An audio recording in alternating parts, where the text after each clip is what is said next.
have with me Geelong footballer Mark Blicavs, two-time Car Degrees medalist, and which is all the more impressive really given that you only started football, 6 years ago? Yeah, 7 years ago, 7 years ago, yeah. So pretty impressive. Prior to this, Mark competed on the national athletic circuit and even had an international stint at one point. My last season, went overseas. Yeah. Had a few races, it was pretty fun, Yeah, nice. So to provide some awareness, I guess, around the disordered eating patterns that seem to be on the rise in a lot of sports. So is it, and full-blown eating disorders as well, is it something that you've ever battled with personally or know anyone, I guess, in close contact, obviously not having to name anyone, but that you've sort of experienced? I haven't personally been affected by any eating disorders. Through football, either I've not had any teammates go through that. We place a huge importance on food. We've got our own dietitian that places a huge importance on food and its performance, helping us with peak performance.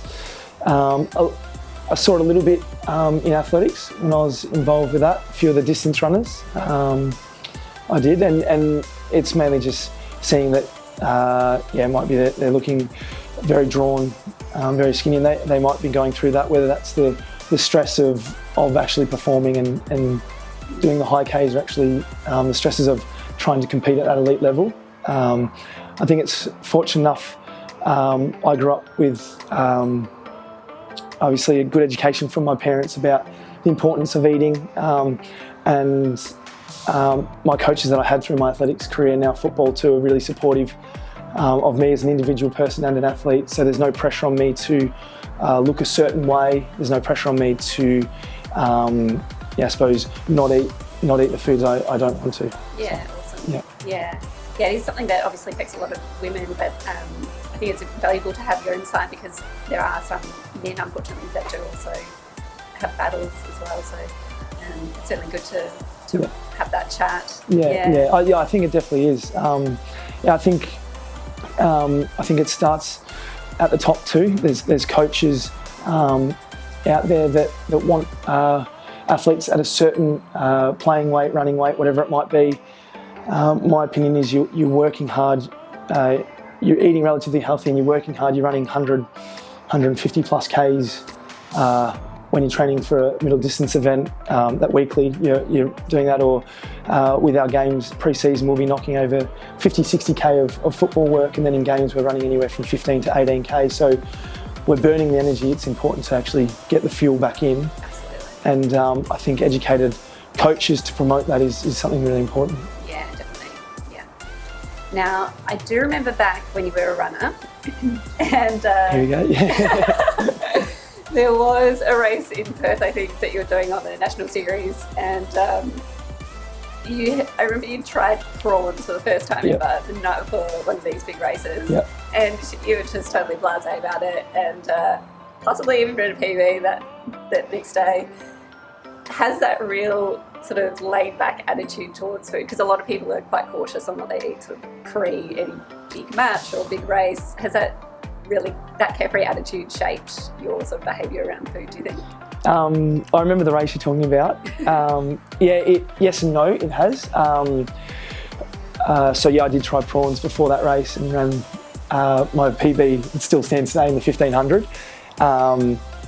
But I think that was one because I was just, I really enjoy food and it was something different. I was obviously serious about my athletics, but thought, I'll try prawn, I'll try some new food, and I was pretty carefree, but also young and didn't have the education around that. So I'm not super strict on my diet and my routine within games, but now being educated, as I mentioned, we've got a full-time dietitian at the club who takes a lot of our education classes, especially for the 1st to 3 year players, about diet, about hydration, whatever it might be. So since coming to football, being educated, I wouldn't be trying anything new before a game. I'd stick to the foods that I know and stick to the foods that I know how my body would react to. So, but in saying that carefree attitude might have made me run a PB, I'm not too sure. Maybe. Yeah, no, it's interesting. has your eating, obviously you've touched on this already just then, but has your eating behaviours changed really in any other way over time? Or? Yeah, I think I used to smash sugar back in the day, big time. Yeah, I really enjoy eating. It's something that I actually love to do. So if I'm fortunate enough in off-season to travel overseas, I'll try and go to some really nice restaurants. I enjoy trying food I haven't tried before. But then again, I think because I've now been educated in my diet, I've got that a little bit of a routine down pat of the foods I know that I perform well on, the foods that I would probably stay away from if I'm not in the off season or if I don't have a couple of days off. And I think especially that I'm a big believer of the week leading into the game, the nutrition's done then, and then on game day you can't change too much. So I've actually changed a little bit. I used to try and eat a lot on game day. Now I'll try and sort of have a big meal in the morning and then just sort of snack depending if it's a night game. So yeah, my behaviours have changed a little bit with that, but I still cover all the food groups from veggies and salads to pastas and more than the occasional pizza too. Nice. Yeah. I think that's important to have that balance though. It sort of gives you the enjoyment, and perhaps that's why you haven't really had any issues with eating disorders or sort of type eating patterns. Yeah, exactly. And I know that I've done the work and I'm working hard, so then if I do choose to have a pizza, I'm not going to feel guilty eating it. If I've chosen to eat it, I'm going to eat it and enjoy it. How has the team around you, so beyond the team here at Geelong, I guess shaped your eating behaviours over time, but also health in general? Yeah, it's a good question. So I think my parents had especially my mum had a big influence on me as a kid. So mum loves food too, but loves her healthy eating and would always cook for us, and probably ingrained with me always having a green with dinner, with any meal, so salad or a veggie. I'm big on salads, I'm big on veggies and getting those servings in, and I think mum's ingrained that in me from a kid, that every dinner we'd always have a side serving of that. So if I order a meal out and it doesn't come with that, I'll order a side salad or a veggies, to whether that's a mental thing but just want to get a bit of health in. And yeah, apart from that, I've had some good running coaches that have promoted healthy eating, but also just promoted I suppose eating in general. And I've had the importance of food placed on me from an early stage with our Vic teams, with our national teams that we made, that food is fuel and you need fuel to perform, and that's sort of always ingrained into me, and I think that's why it's gone a long way in injury-free career too. So not only with athletics but now with football, I've been injured through knocks or rolling my ankle, landing on feet, whatever, but from a stress-related point, I've never dealt with stress fractures, I've never dealt with soft tissue injuries, probably one because I'm not quick enough to tear a muscle, but two, just because I think I've had that continuity of training and that continuity of eating and fueling my body, that it's never been able to break down to get injured, and I think that's really important. Yeah, food certainly does have a huge impact as far as injury prevention, but obviously the quality of your coaches has a lot to show for that too. It does, because I listen to my coaches more than I listen to my parents. Obviously when I was trying to get serious in athletics too, so mum and dad have come from elite sporting background, but it doesn't mean the children, myself, my brother and sister, are listening to them. We're listening to our coaches. So I think especially the coaches, it's important that they understand the importance of food and performance and in sport, and the healthy eating is obviously important too. Absolutely. Now you're also a qualified massage therapist. Do you think as health professionals, or perhaps for those watching this that are parents or coaches or training partners of athletes, is there something that we could be doing from any of those standpoints in regards to reducing the incidence of disordered type eating patterns, or just fostering better relationships with food? Yeah, it's a tough one. Me not having personally experienced it or know anyone really close to me that has experienced it, I don't actually know what the person's going through. So I could tell them this and this, but I think until you actually know what they're going through, it's hard to offer advice. But I'm sure there's people out there that understand what they're going through, and the professionals out there. So for me, I think it's always important. Again, I've been educated the importance of food in performance and how it helps. You can't be an elite athlete if you don't fuel your body right. That's one point that me as the athlete has understood. The other thing is you're a coach from the higher ups that organise the sporting organisations or the coach that deals with the athletes. I think it's important for them to get educated on not only the food side of things, but the disorders and the problems that could arise and how to manage that in the athletes. So whether it's coaches actually doing education courses with professionals that deal with athletes or having knowledge of people that can help the athlete and just pass them on. Look, you might be struggling with this, but here's a really good person to talk to. I think that's a really good thing. So for me, it's probably just knowledge. So if we take it back a little more lighthearted, yep. I've seen kombucha feature pretty regularly in your Yep. Instagram stories. Is this Remedy kombucha? Yeah. Yeah. Nice one. Thank you. So is this something, apart from obviously being a sponsor, is gut health something that's, I guess, of importance to you, that you've made a focus to try and make sure that that's okay, or is it, just a great option as a beverage? The gut health is a bonus. Yeah, okay. The reason I started drinking kombucha is because I, back in the day, early football career, loved my soft drink. I'm not sure if I've got this off my dad. So my dad's dad used to work for Coke in a Coke factory in South Australia. Yeah. And so dad would come off the court, 2-3 hour game, come home, smash a 1 litre bottle of Coke. I'm not sure if that's passed on to me, but I would do similar. So I love soft drinks, Sprite, Coke, whatever it might be. So I was drinking too much of it, unhealthy, too much. During games, during halftime breaks, I'll have some Coke, even now. I like the caffeine and the sugar hit. I don't mind it for cramps. I just think it's a good spark in terms of elite performance, just a little shot of it, whatever it might be. One pre-season, 2014, I had it at halftime and I actually came out and felt really fatigued and flat in the game. And I was thinking to myself, what is going on? Like, isn't that meant to spark you up? But I think I'd had too much for 6 months before leading up. My body needed, I was just drinking way too much. Yeah. So anyway, I found this kombucha. So I initially just started kombucha to get off Coke and get off soft drink. So I really like the fizziness of it. It tasted a little bit sweet. And that actually helped me break off that soft drink cycle of almost a litre a day. So now, getting the Remedy kombucha is obviously a bonus and I really enjoy it, but the kombucha initially was to get off soft drink, and I've cut back a lot and got a really good balanced diet with that now. Yeah. And then obviously the gut health is something I've learnt more over the last couple of years, exploring it.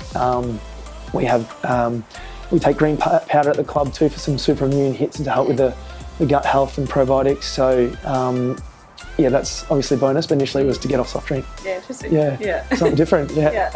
Well, while we're on the topic of crazy sugar intake, I know where this is going. Has your breakfast improved since your Weet-Bix and mountains of sugar and Milo? Somewhat, yeah.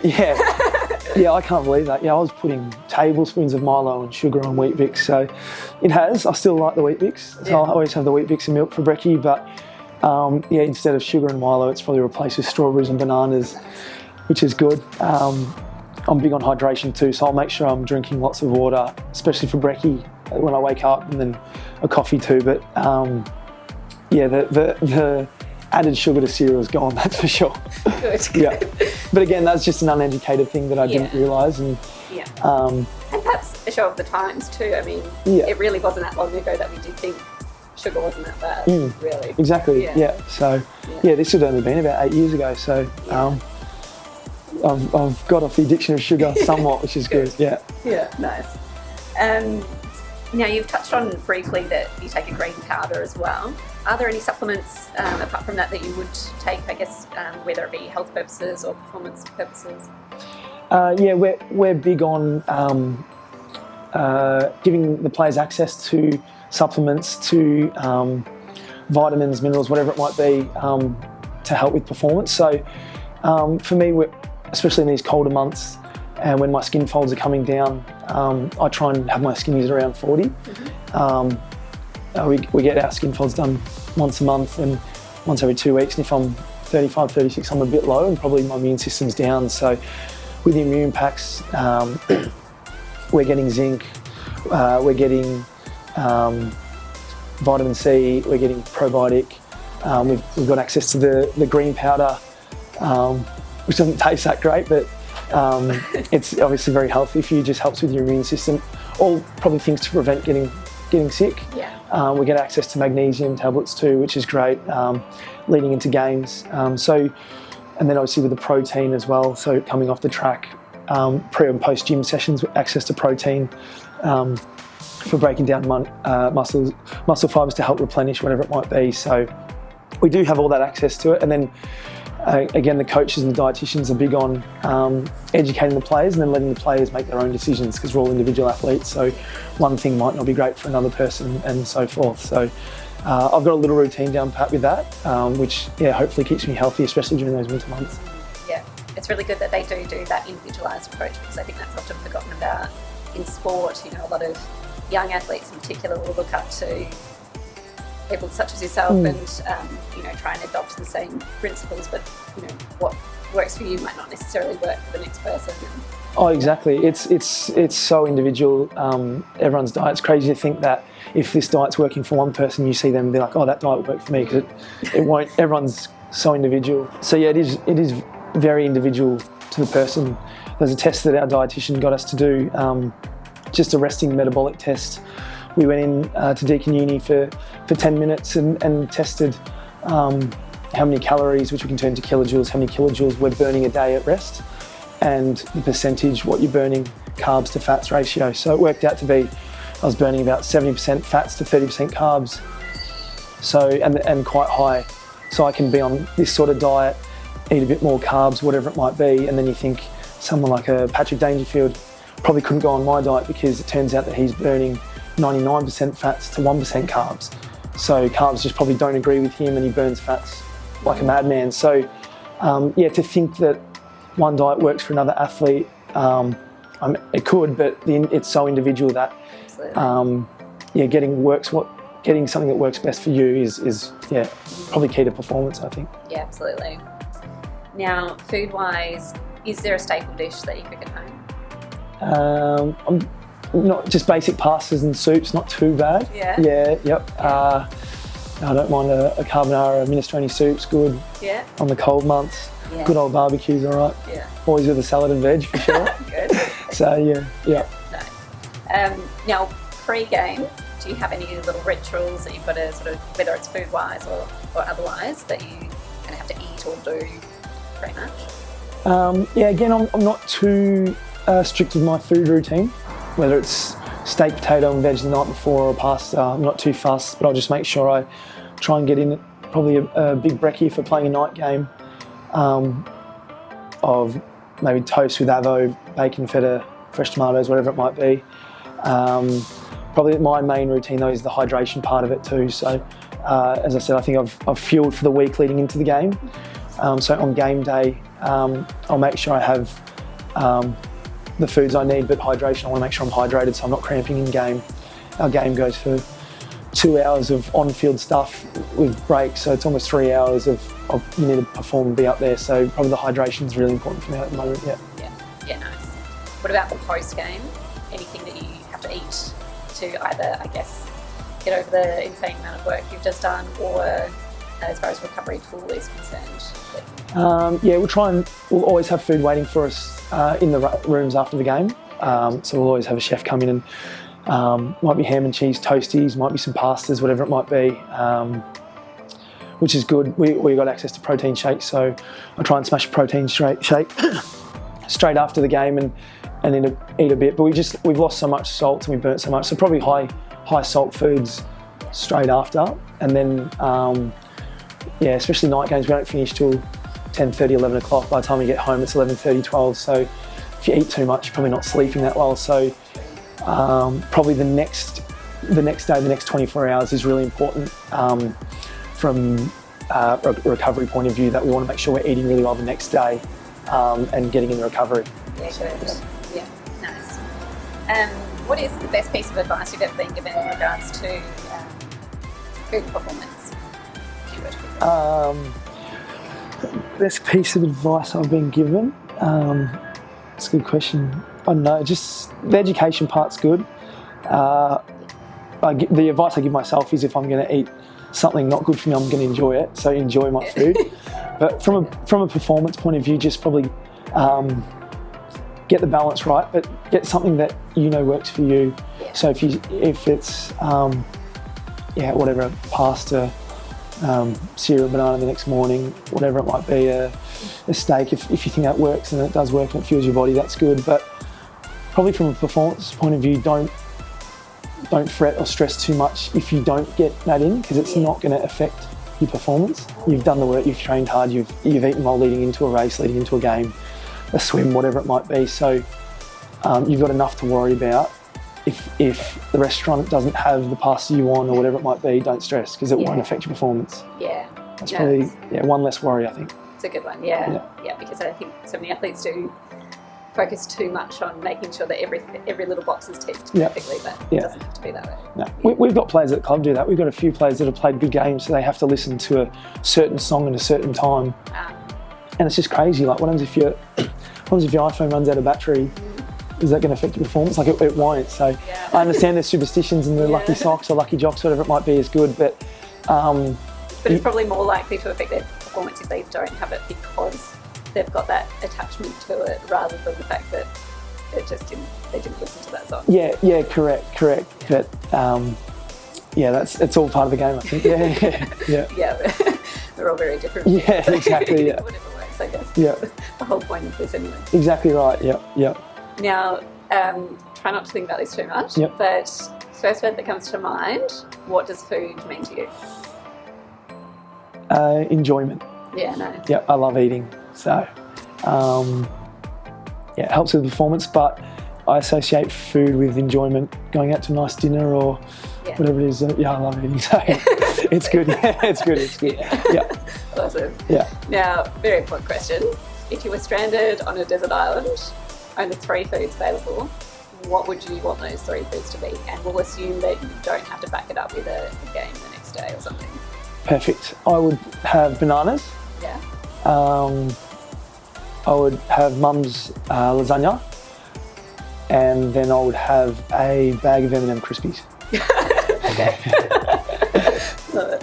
How's that? Good choice, yeah. I presume I can catch my own fish and make sushi and all that. So okay, that's good. Yeah. Sorry. It's probably available too. Yeah, true. Yeah. Probably those 3. I enjoy. Yeah, nice. All right. Now, final words. Anything that you wish, I guess, Mark as a junior athlete knew, or perhaps if you feel like you're happy with your journey, then anything that you could pass on as a little bit of wisdom to some young athletes coming through?